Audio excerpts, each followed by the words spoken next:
UB entertainments ఈ entertainment రంగంలోకి enter అయ్యి 5 years పూర్తి చేసుకుంటున్న సందర్భంగా యూబీ వారికి కూడా శుభాకాంక్షలు తెలియచెప్తూ handing over the mike to our one and only mega star Chiranjeevi గారు.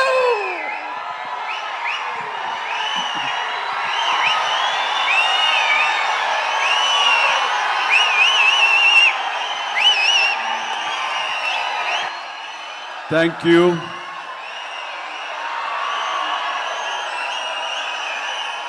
దూర ప్రాంతాల నుంచి, ఇక్కడ ఈ సిటీ నుంచి, చుట్టుపక్కల నుంచి, 2 రాష్ట్రాల్లోనే కాకుండా ఇతర రాష్ట్రాల నుంచి కూడా వచ్చేటువంటి ప్రతి ఒక్కరికి, మా మెగా ఫ్యాన్స్ అందరికీ హృదయపూర్వక నమస్కారం. అలాగే మీకు నూతన సంవత్సర శుభాకాంక్షలు, అలాగే ముందస్తుగా సంక్రాంతి శుభాకాంక్షలు.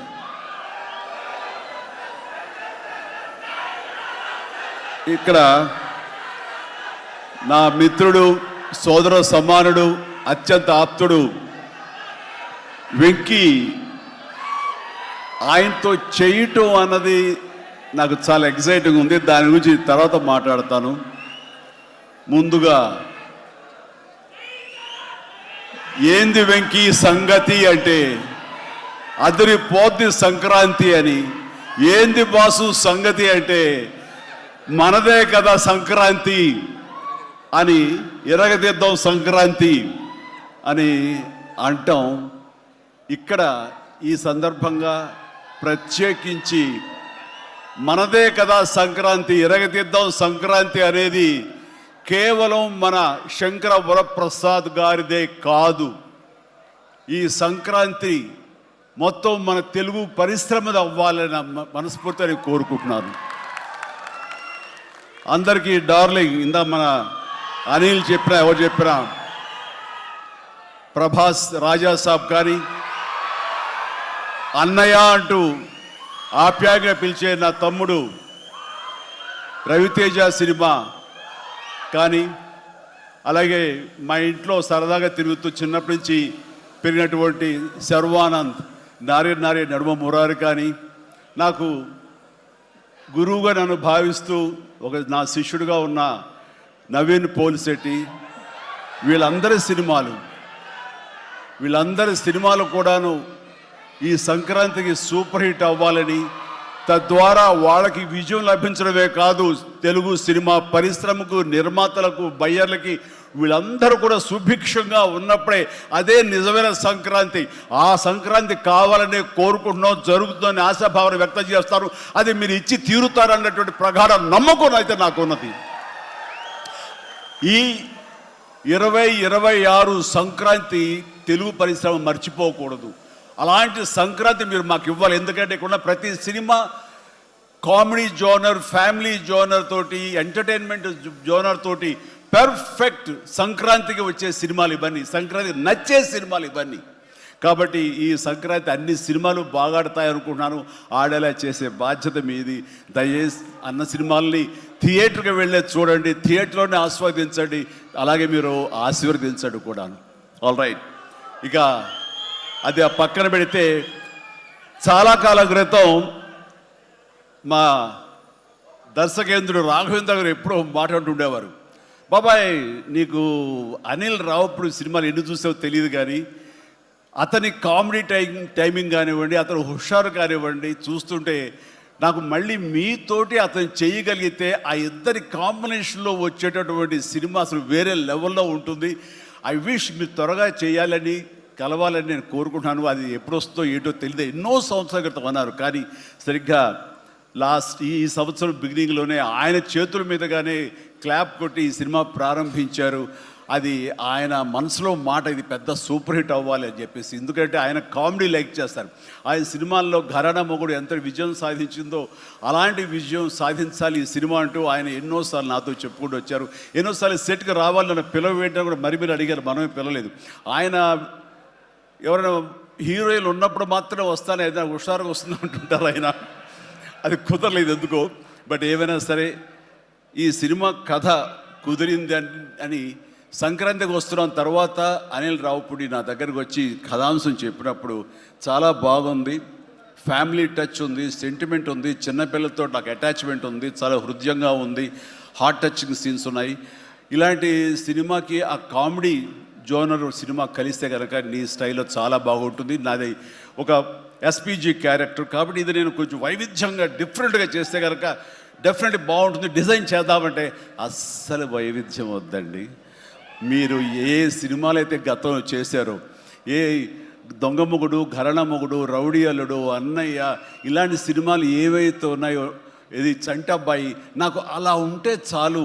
ఎందుకంటే అలాంటివి అప్పట్లో జనం చూశారు, వాళ్ళందరూ ఇప్పుడు చాలా పెద్దవాళ్ళు అయిపోయారు, వాళ్ళకి అది గత స్మృతులు, చాలా తీపి జ్ఞాపకాలు. ఇప్పుడున్న జనరేషన్ మీరు అవి ఎలా చేస్తారో కూడా వాళ్ళకి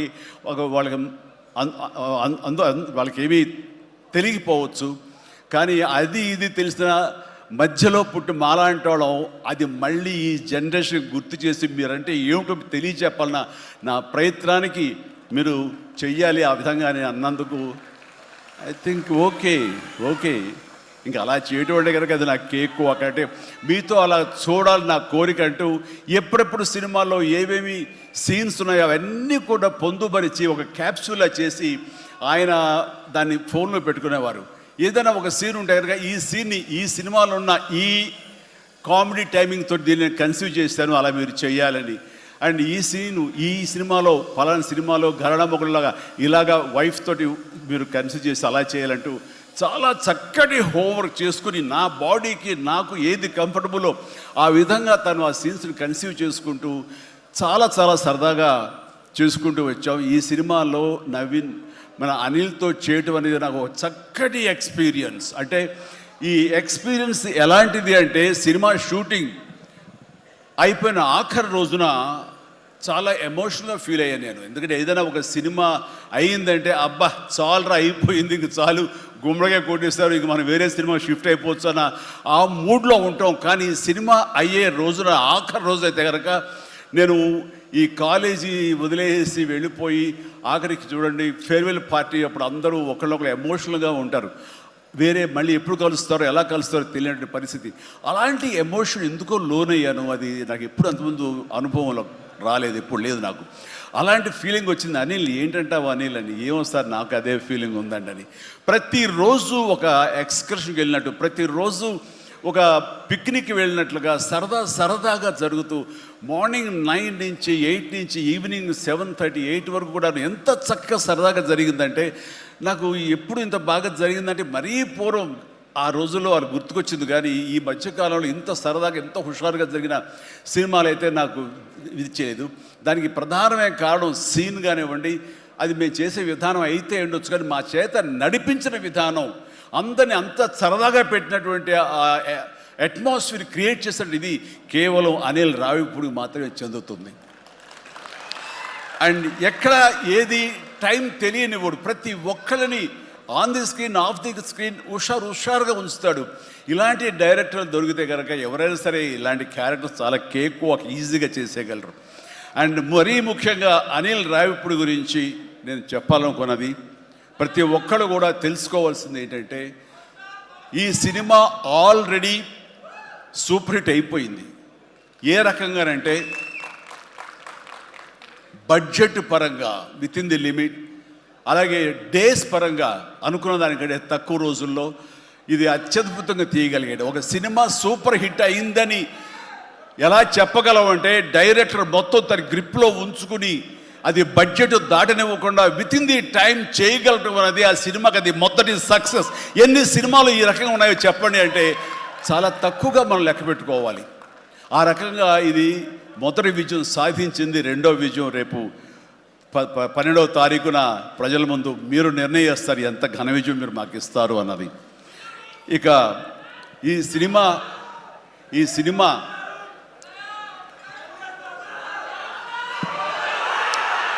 ఓకే, ఇక ఈ సినిమాలో నేను నెక్స్ట్ చెప్పుకోదగిన వ్యక్తి వెంకటేష్, నా బ్రదర్. ఎప్పుడు కలుసుకున్నా సరే చాలా సరదాగా మాట్లాడుకుంటాం. ముఖ్యంగా ఇప్పుడు మీ ముందు తమాషాగా కామెడీగా హుషారుగా మాట్లాడినా సరే అతనితో 1-to-1 కూర్చుంటే చాలా ఫిలసాఫికల్గా ఇన్ డెప్త్ ఇంతటి డెప్త్ వ్యక్త వెంకటేష్. అందుకైనా ప్రతి ఒక్కరు ఎంత పాజిటివ్ మనిషి, పాజిటివ్ వైబ్స్ ఉంటాయి ఆ మనిషి చుట్టూరు అంటుంటారు. నిజంగా అతనితో టైం తెలియదు మనకి. ఎంతో తన ఏజ్కి మించినటువంటి విషయాలు తెలియజేస్తూ జీవితం యొక్క పరమావధి ఏంటి, జీవితం ఎలా ఉండాలి, ఎంత పీస్ఫుల్గా ఉండాలి చెబుతుంటే కనుక నాకు మోడర్న్ డ్రెస్ వేసుకున్న చిన్న సైజు గురువులాగా అనిపిస్తుంటాడు వెంకటేష్. నిజం. సో అలాగా సినిమా జీవితాన్ని, తన వ్యక్తిగత జీవితాన్ని రెండు బ్యాలెన్స్ చేసుకుంటూ చాలా చక్కగా ముందుకు సాగుతూ ఎంతో ఇన్స్పైర్గా ఉంటుంది వెంకటేష్. ఇక ఈ సినిమాకి వచ్చేసరికి ఎలా కుదిరింది, ఇందాక అనిల్ రావు ఇప్పుడు చెప్పాడు, ఆ హింట్ ఇచ్చింది మీ ఇద్దరం కలిపి చేసేలాగా ఏదైనా ఒక ఎపిసోడ్ క్రియేట్ చేసి అక్కడ వినియోగించుకుందాం, మా ఇద్దరు కాంబినేషన్ సినిమాకు ఉపయోగపడే విధంగా సినిమాలో అంతర్భాగంగా ఉండేలాగా అన్నందుకు అని చెప్పిన విషయం. ఎలాగా ఇదేంటంటే ఒక 5 ఏళ్ల క్రితం అనుకుంటా మీ ఇద్దరం అమెరికా వెళ్ళాం. లాస్ ఏంజల్స్ వెళ్ళినప్పుడు అక్కడ మిత్రుడి ఇంట్లో కూర్చున్నప్పుడు అంత ఎదురు కూర్చొని పిచ్చాపాటి మాట్లాడుకుంటుండగా వాళ్ళు ఎవరు అబ్బా మీ ఇద్దరు చూస్తుంటే చాలా బాగుందండి, ఒక స్టిల్ తీసుకుంటామంటూ వాళ్ళు స్టిల్ దిగిపోతుంటే అక్కడ తీయదు. చిరంజీవి కూర్చుంటారు, నేను నిలబడతాను అని చెప్పేసాడు. అదేంటి వెంకీ అలా కాదు, నేను నిలబడతాను అన్నాను. లేదు ఇది నా మైండ్ లోపల ఎప్పటి నుంచో మీరు అట్లా బాస్లో కూర్చుంటే కనుక కాలు మీద కాలు వేసుకుని నేను వెనకాల నిలబడి ఉంటాను. ఇది ఒక మంచి స్టోరీకి స్టిల్ లీడ్ అవ్వాలి అంటే మన హాలీవుడ్ గాడ్ ఫాదర్ చూసారా, మెర్లిన్ బ్రాండో అండ్ ఆల్ పాచినో అలాంటి క్యారెక్టరైజేషన్స్. వెంకీ నువ్వు వెళ్ళి వాడు నరుకురా అంటే నువ్వు వెళ్ళి మ్యాస్గా నరికి వచ్చేస్తారు. అంటే తనకి ఎప్పటి నుంచి ఉందో అలాంటి జోనర్ సినిమా చేయాలి, మా ఇద్దరు కాంబినేషన్ చేయాలన్న కోరిక ఉందో ఆయన వ్యక్తపరిచేసరికి నేను చాలా ముచ్చటపడిపోయాను. అదేవిధంగా స్టిల్స్ కూడా మేము దిగాము, అది ఎవరు లీక్ చేస్తారో నేనైతే లీక్ చేయలేదు, అది బయటకు వెళ్ళిపోయింది ఆ స్టిల్స్. అండ్ అలాగా అది నా మైండ్లో పడేసరికి అప్పటి నుంచి ఈ అవకాశం ఈ సినిమాలో వస్తుంది. ఆల్రెడీ వెంకీతోటి తన మంచి సినిమా ఇచ్చాడు అనిల్ రావుపూడి, తను మాత్రమే ఇద్దరిని జస్టిఫై చేయగలడు, ఇద్దరికి న్యాయం చేయగలడు అనే ఉద్దేశంతో నేను తనకి హింట్ ఇచ్చినందుకు దాన్ని అత్యద్భుతంగా డిజైన్ చేశాడు. ఎలాగంటే ఇద్దరు మామ దీంట్లో చెప్పలేవే లీక్ చేస్తాను భయంగా ఉంది, ఎందుకంటే ఇలా వదిలేస్తే మొత్తం స్టోరీ అంతా డైలాగ్ చెప్తాను నేను, అది బాగుండదు.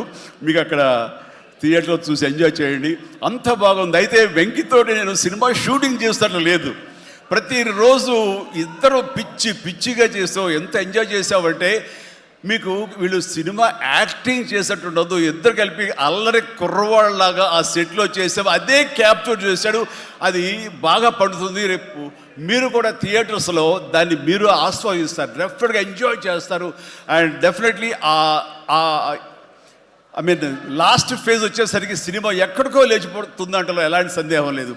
అండ్ ఆ రకంగా ఈ సినిమాకి తన వంతు పార్ట్గా, తన వంతు బాధ్యతగా తను ఒప్పుకున్నందుకు, మేము అడిగినందుకు తను ఒప్పుకున్నందుకు, ఈ సినిమాకి పూర్తి స్థాయి న్యాయం చేసి ఈ సినిమా మరో లెవెల్కి చేరుకోవడానికి దోహదపడిన వెంకటేష్కి మనస్ఫూర్తిగా సభాముఖంగా నా ధన్యవాదాలు చెప్తాను. ఏంది వెంకీ అంత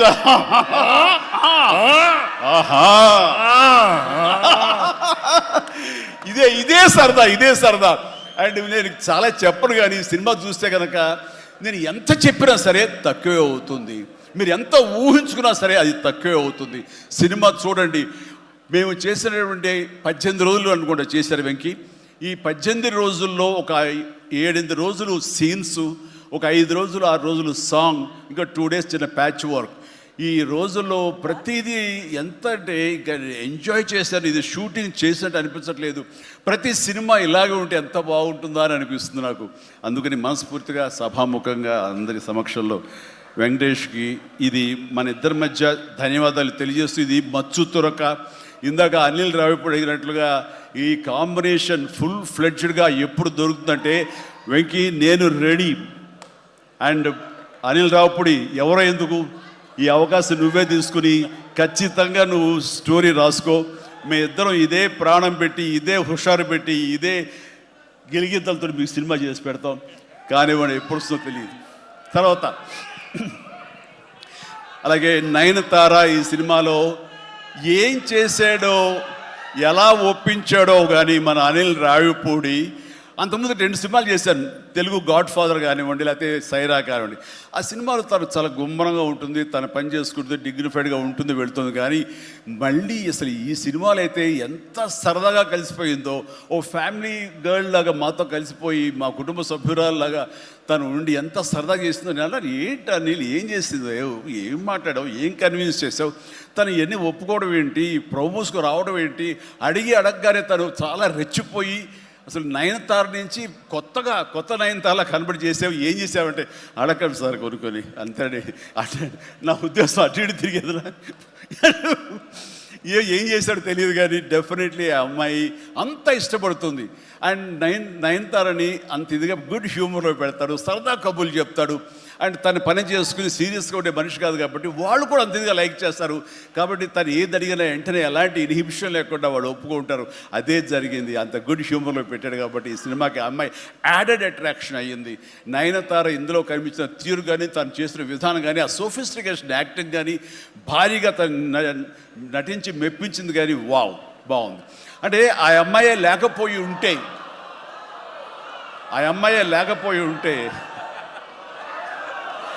వావ్,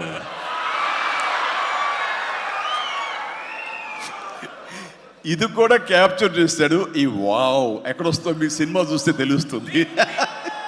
లీక్ చేసేసాను. All right. సో ఆ అమ్మాయి నయనతార తోటి అంత బాగా చేయించాడు.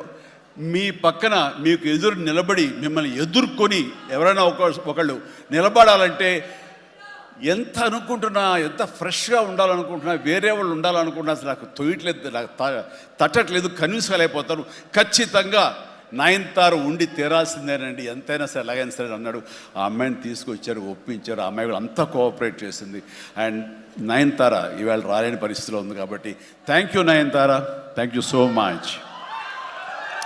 ఇక ఈ సినిమాలో సచిన్ కేల్కర్ క్యారెక్టర్ యాక్టర్గా, అండ్ నాతో పాటు నా టీంలో చేసినటువంటి హర్షవర్ధన్, అలాగే అభినవ్, ఇతర నటీనటులు, అండ్ క్యాథరిన్ కూడా మా టీంలో ఒక పార్ట్ లాగా ఉండి తను చేసి చాలా ఒక నిండుదనం, గ్లామర్ తీసుకొచ్చింది.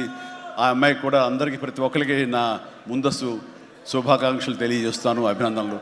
ఇక ఈ సినిమాలో ప్రత్యేకంగా నేను చెప్పాల్సిన టెక్నీషియన్స్గా వస్తే, భీమ్స్ అత్యద్భుతమైన మ్యూజిక్ ఇచ్చాడు, వెరీ ఆర్గానిక్ మ్యూజిక్. కేవలం డ్రమ్స్ తోటో, కీబోర్డులతోటో, వాటితోటో దడదడలాడించకుండా చాలా శ్రావ్యంగా లిరిక్స్ మాత్రం వినిపించేలాగా ఒకనాటి విజయ సంస్థ వారి సినిమాలు ఉండేవి. అంతా హాయిగా, హృద్యంగా, ఒక గోదావరి పడవ ప్రయాణంలాగా ఉండేలాగా ఇచ్చాడు. అందుకని మీసాల పిల్లలో ఎలాంటి హడావుడి, ఎలాంటి మ్యూజిక్ గోళ ఏమి ఉండదు. కానీ ఆ ఇచ్చినటువంటి ఆ మ్యూజిక్, ఆ పాటకి లిరిక్స్ అర్థమయ్యేలాగా వినిపించి అందరూ చాలా ఆ శ్రావ్యాన్ని అందరూ ఆస్వాదించారు. కాబట్టి అది అంత పెద్ద మిలియన్స్ని, మోర్ దెన్ 100 మిలియన్స్ దాటి హిట్ ఇచ్చింది. అలాగే తర్వాత వచ్చిన సాంగ్ కానీ, ఇలా సాంగ్స్లో లిరిక్స్కి ఇచ్చే ఇంపార్టెన్స్ కానీ, ఆ ట్యూన్స్ కానివ్వండి, అన్నీ ఇస్తూ ఇంతవరకు నేను ఎప్పుడు చెయ్యనిది, ఇంతవరకు ఆ స్టైల్కి నేను పోనిది ఏదైనా ఉందంటే కానీ ర్యాప్ సాంగ్, ఇందాక చూసిన సాంగ్ హుక్ స్టెప్ దాన్ని కంపోజ్ చేసినప్పుడు నాకు అనిపించింది, ఇది కొత్తగా అనిపించింది, చాలా బాగుందని. అండ్ ఇప్పుడున్నటువంటి ఈ థియేటర్ పల్స్ చూస్తుంటే ఈ సినిమా, ఆ సాంగ్ మాత్రం ఐ థింక్ టోటల్గా హైలైట్ అయిపోతే రేపు థియేటర్లో అనుకుంటున్నాను. అది వెరీ గుడ్. ఎందుకంటే ఆ సాంగ్ విన్న తర్వాత, ఆ సాంగ్ వింటుండగా ఎదురుగా ఉన్న వెంకటేష్ ఆపుకోలేక డ్యాన్స్ చేశారంటే అదే చాలు. ఇక ప్రతి ఒక్కడు అదే స్ఫూర్తితోటి ఈ సినిమాని, ఈ సాంగ్ని ఆస్వాదిస్తారు. అలాగా సాంగ్స్గా అన్నీ అత్యద్భుతంగా ఇచ్చినటువంటి మన భీమ్స్కి ప్రత్యేకించి, ఆ తర్వాత ప్రతి ఒక్కరు చిరంజీవిని ఇంత గ్లామర్గా ఉన్నాడు, చిరంజీవిని ఇంత ట్రిమ్గా ఉన్నాడు, ఇంత ఇదిగా ఉన్నాడు, ఎలా తగ్గాడు. నా వ్యక్తిగతంగా నేను చేసిన ప్రయత్నాలు పక్కన పెడితే తెర మీద అంత బాగా కనపడడానికి ప్రత్యేకించి మా డిఓపి, మా కెమెరామెన్ మన సమీర్ రెడ్డి చాలా చాలా బాగా చేశాడు. అండ్ సమీర్ రెడ్డితో వచ్చిన ఒక్క చిన్న గొడవ ఏంటంటేనండి, ఒక్క నిమిషం గ్యాప్ ఇవ్వడు. కూర్చుని కాఫీ తాగుతాం కదా అని ఇచ్చేలోగా మళ్ళీ షార్ట్ రెడీ అంటాడు. ఇంక అతనితోటి బహుశా అలా గనక అందరూ ఉండగలిగితే సినిమాలు 100 రోజులు దాటకుండానే ఫినిష్ చేయొచ్చు. అంతటి ఫాస్టెస్ట్ కెమెరామెన్ మా శరత్. అతను ఉన్నాడు కాబట్టి ఈ సినిమా 80-85 రోజుల్లో ఫినిష్ అయ్యింది. కాబట్టి ఆ credit goes to Sameer Reddy. ఇంత ఫాస్ట్గా అయినందుకు, విత్ ఇన్ ద బడ్జెట్ అయినందుకు, ఖర్చు కూడా చాలా తక్కువ. ఇలాంటి కెమెరామెన్ను మిగతా అందరూ ఉండగలిగితే కనుక చాలామంది ప్రొడ్యూసర్స్కి ఖర్చు తగ్గుతుంది. అండ్ అట్లాగే ఇక సమీర్, థ్యాంక్ యూ సమీర్. అందరూ బయట పొగుడుతుంటే కనుక నేను మనసులో నిన్ను పొగుడుకున్నాను. కాబట్టి థ్యాంక్ యూ సో మచ్ ఇంత గ్లామర్గా చూపించినందుకు. ఇక ప్రకాష్, మా ప్రొడక్షన్ డిజైనర్ ప్రకాష్ చాలా చక్కగా చూపించాడు. అండ్ తమ్మిరాజు గారు, అలాగే వీళ్ళన్నీ ఒక పక్కన ఉంటే కనుక అహర్నిశలు అంటే డే 1 నుంచి ఈవెల్ట్ వరకు కూడాను మన అనిల్ రావుపూడి స్టోరీ టీమ్, సాయి, నారాయణ, ఇంకా రాజేష్, ఇలాగ వీళ్ళందరూ ఉన్నారు. వాళ్ళ పేరు పేరున నేను వాళ్ళు పడ్డ కష్టాన్ని కానీ, వాళ్ళు తీసుకున్న శ్రద్ధాశక్తులు కానీ హృదయపూర్వక నాకు సంతోషాన్ని, అభినందనని, ధన్యవాదాలను తెలియజేస్తాను. వాళ్ళు అంత ఇదిగా ఉన్నారు. ఇక్కడ అనిల్ రావుపూడి గురించి ఇంకొక విషయం నేను చెప్పాలండి. ఏంటంటే అందరం సినిమా తీస్తూ ప్రేమించాలి. సినిమాని ప్రేమిస్తేనే మన యొక్క ఎఫర్ట్స్ తోటే సినిమాని ఆద్యంతం చాలా అద్భుతంగా తీయగలం మనం. అయితే సినిమా తీస్తున్నంతసేపు ఎంత ప్రేమిస్తాడో, ఎంత ఇష్టపడతాడో, ఎంత ఎంజాయ్ చేస్తాడో, అంత బాగా మన నుంచి యాక్టింగ్ రాబడతాడో, అంతకంత సినిమా పూర్తయిన తర్వాత కేవలం దానికి బాగుందా లేదా అని మళ్ళీ ఒకసారి తనుగా సమీక్షించుకున్నప్పుడు ప్రతిపక్ష నేత అయిపోతాడు. ఎదురు వెళ్ళిపోయి ఈ సినిమా ఎందుకు చూడాలి, ఈ సీన్ ఎందుకు వాళ్ళు ఎంజాయ్ చేయాలి, ఈ సీన్ ఎందుకు ఇంత లెంగ్త్ అవసరమా అనే దాని మీద దాన్ని ఏమాత్రం ప్రేమించకుండా చాలా కఠినంగా ఎక్కడ లెంగ్త్లు ఎక్కువైనా సరే అన్నీ కూడా తీసేసి దాన్ని క్రిస్ప్ చేయడానికి కానీ, ఆ సినిమా ఎంతవరకు అలరిస్తుందో అలరించేందుకు కానీ అన్ని రకాల ప్రయత్నాలు చేస్తాను. నాకు నచ్చింది అది. ఎందుకంటే నిన్న మొన్న వచ్చి ఒక మెయిన్ ఎపిసోడ్ ఏదో లేపేసావు, లేదు లేపేసావని అడిగాను. లేదు, అది కథకి అడ్డొస్తుంది, స్టోరీ నెరేషన్కి అది అడ్డుపడుతుంది కాబట్టి తీసేసారన్నాడు. అలా తీయాలంటే గట్స్ కావాలి. ఎంత కొంత అన్ని రోజులు ఎఫర్ట్ చేసాము, అది అవసరమా, అది వాళ్ళు తీసేసి ఏమనుకుంటారు, ఎలాంటి ఇది లేకుండా ఖచ్చితంగా నిష్కర్షగా దాన్ని తీసి అవతల పడేసాడు. దానివల్ల సినిమా పేస్ పెరిగిపోతుంది, సినిమా పరిగెడుతుంది, అండ్ ఎక్కడ ఆగట్లేదు, ఆలోచింప చేసుకునే విధంగా ఉండదు, ఎంజాయ్ చేయడం తప్ప. ఆ రకంగా సినిమాని ఎంత ప్రేమించి చేస్తామో ఆ తర్వాత అది ఫైనల్ వెర్షన్ బిఫోర్ ఆడియన్స్ దగ్గర వెళ్ళేటప్పుడు మనమే దాన్ని క్రిటిసైజ్ లాగా, క్రిటిక్ లాగా దాన్ని మనమే ప్రతిపక్ష హోదాలో ఉండి దాన్ని అన్ని రకాలుగా ట్రిమ్ చేసుకోగలిగితే అన్ని సినిమాలు చాలా బాగుంటాయని అనుకుంటున్నాను. అండ్ ఈ సందర్భంగా ఇక ఏమి లేదు, last but not least producers Sahu Garapati చిన్నవాడైనా సరే చాలా గుంభరంగా ఉంటాడు. ఎంతసేపటికి ఆ వర్క్ మీద తన ఇన్పుట్స్ ఏమి ఇవ్వాలనే దాని మీద ఆ ప్రయత్నాలు చేసుకుంటూ చాలా క్వైట్గా ఉంటాడు. ఎక్కడ కూడా ఏ రోజు కూడా ఏంటిది, ఇది జాప్యం ఏంటి, లేట్ ఏంటి అనేది ఏమి లేకుండా అంత కంఫర్టబుల్గా మా అందరికీ ఏర్పాటు చేశారు. దానికి ఆయన ఎఫర్ట్స్ కానీ, ఆయనకున్న ఆ లిటిల్ ఎక్స్పీరియన్స్లో తనకు ఉన్నదానికి దీనికి మనస్ఫూర్తిగా సాహు ప్రత్యేకించి నా హృదయపూర్వక ధన్యవాదాలు. మంచి ప్రొడ్యూసర్ని నాకు అందించినందుకు మీకు నా ధన్యవాదాలు తెలియజేస్తాను. అండ్ అలాగే ఇంకా నా బిడ్డ సుష్మిత,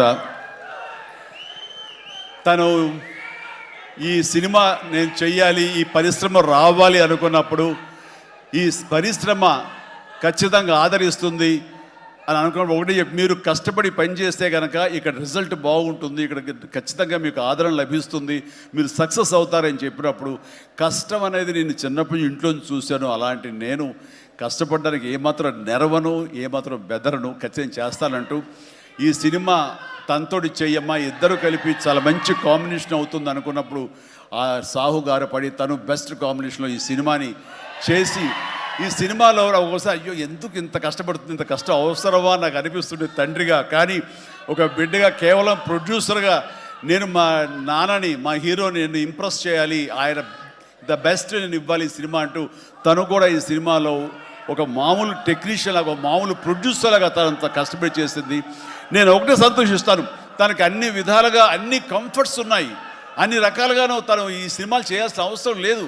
తన ఫ్యామిలీని చూసుకుంటుంటే కనుక గడిచిపోతుంది ఈ జీవితం అంతా. కానీ అలా కాదు, నేనేదో సాధించాలి, నువ్వు సాధించి చూపించావు, లైఫ్లో ఎంతోమంది మార్గదర్శకంగా ఉన్నావు, అలాంటి నిన్ను ఆదర్శంగా తీసుకుని మేము ప్రూవ్ చేయాలి అనే దాంట్లో ఉంది. అండ్ అలా చేస్తూ ఈ రోజున ఈ సినిమా డెఫినెట్లీ హిట్ అవుతుంది. ఇలాంటి గర్వకారణమైన సినిమాని తండ్రిగా నాకు గిఫ్ట్ ఇచ్చినట్టుగా తను భావిస్తుంది. ఆ సంతోషం తను పొందుతున్నానని తెలుసు. అండ్ అలాగే కాకుండా ఈ రోజున ఈ పరిశ్రమలో నాకు చేదోడు వాదోడుగా ఉంటూ, నాకు భుజం కాస్తూ, అన్ని రకాలుగా నాకు అండదండలు అందిస్తూ, నాకు మరో బిడ్డ ఈ అనిపిస్తూ, అండ్ ఇంటికి పెద్దదైనందుకు ఆ పెద్దరికాన్ని తను సొంతం చేసుకుంటూ నాకు అన్ని విధాలుగా చేదోడు వాదోడుగా ఉంది. అది థ్యాంక్ యూ పాప. అందరి ముందు ఇటు పక్కన అమ్మ, ఇటు పక్కన ఉంది. ఇది రామ్ చరణ్తో పాటు నాకు మరొక బిడ్డ. అలాగే మా చిన్న పాప కూడా అక్కడ టీవీ చూస్తుంటేమో. థ్యాంక్ యూ నాన్న. ప్లీజ్ ఇదే రకంగా ఉండండి, ఇదే కష్టాన్ని నమ్ముకోండి.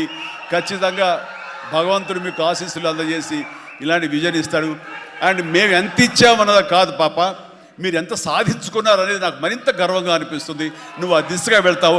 All the very best. ఆ తర్వాత ఇక్కడ చాలా దూరం వచ్చారు, మీరు అందరూ కూడా చాలా జాగ్రత్తగా వెళ్ళండి. మీ తల్లిదండ్రులు అందరూ కూడాను మిమ్మల్ని చూసి ఆనందపడాలి. మీ యొక్క సుదీర్ఘమైన జీవితాన్ని చూసి వాళ్ళు ముచ్చటపడాలి. అండ్ ప్రతి వాళ్ళు ఏదైనా సాధించాలనే ఒక దీంతో ఉండాలి. కాబట్టి నాకు తెలుసు నా అభిమానులు ఎప్పుడు కూడా నన్ను ఇన్స్పిరేషన్గా తీసుకుని మీరు అభివృద్ధిలోకి వస్తారని తెలుసు. And thank you.